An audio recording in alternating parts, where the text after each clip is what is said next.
but his head was bleeding and he was very frail. I was afraid to move him.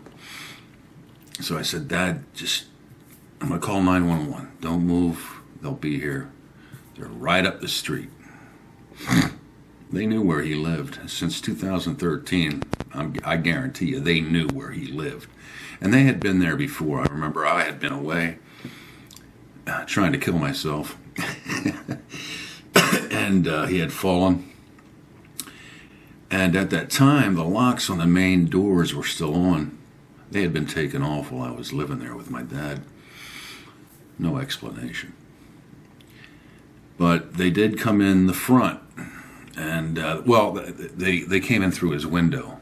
They managed to get one of the windows open, and he told me that's how they get in. So they did know where he lived. And they knew, I have no doubt, they knew I was staying with him.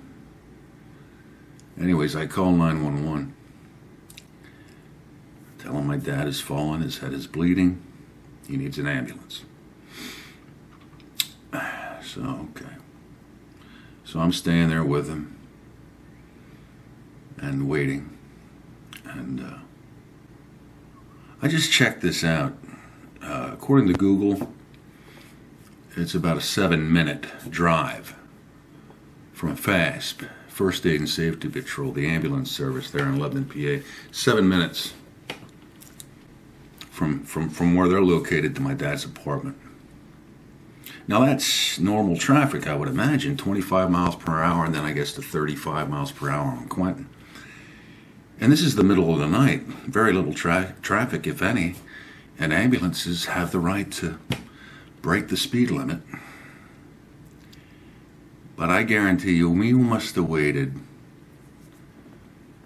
20 minutes to a half hour.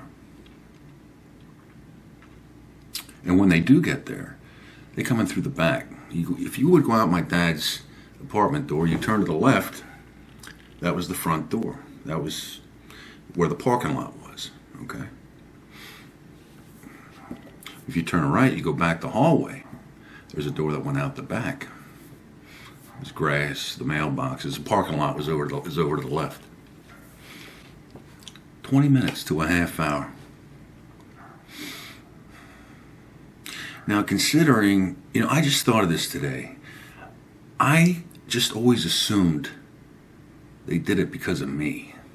And that's still true. But I honestly believe they wanted my dad to die. I believe that they were hoping that if they put it off long enough, I told them they knew my dad was in extremely poor health. They knew I took him out of the VA. They knew he was on a lot of medications. They knew it. I believe they were hoping he would die before they got there.